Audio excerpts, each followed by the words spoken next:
Fallout New Vegas has just seen so many good mods come out this past couple of weeks, and we're eventually going to get to all of them.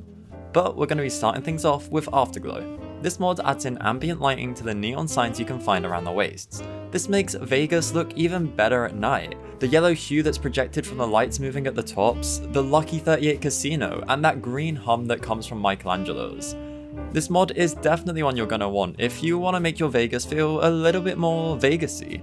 But this also affects some of the other neon lights in the wastes, like those in Freeside and other locations, like the open sign to the Prospector Saloon. If you are going to be using this mod, I highly suggest you pair it with Lumen, which does a similar thing for weapons, creatures, and some other clutter objects.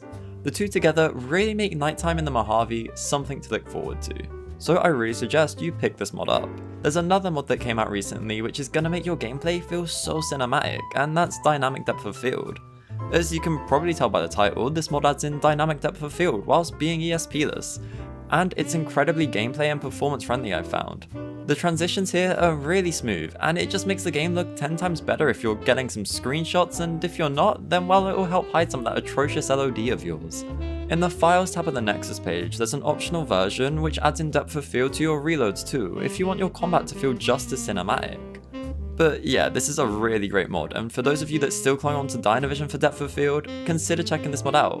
And where better to use this new depth of field than when admiring Scouter's two new texture mods, Eyes of Torment and Decaying ghouls. Starting with the latter, this is easily one of the best ghoul retextures on the Nexus in my opinion. They just look so disgusting and grotesque with these new textures, and if you have the soft requirement of real-time reflections installed, this is just amplified tenfold.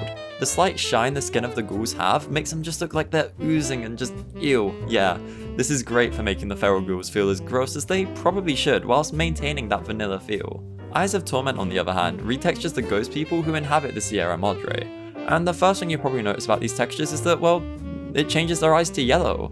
Now initially you might be a bit hesitant about this change, but I think the yellow eyes really help them feel that much more threatening, especially when in the Sierra Madre's red toxic cloud. It really helps the ghost people just fit the vibe of the Madre with like the colour scheme a lot more. And these textures, just like many of Scouter's, are stunning, so if you want to upgrade some of the visuals of your game, check out these two mods.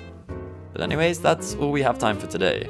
Like I said at the start, so many high quality mods were released these past couple of weeks, and we're eventually going to be getting to order them in the coming days, so be sure to subscribe for that. Thank you to the channel members, your support really helps out a lot, especially when it comes to making this shorter form content, and if you want to help out the channel, maybe consider becoming one. With that being said though, I hope you enjoyed, and yeah.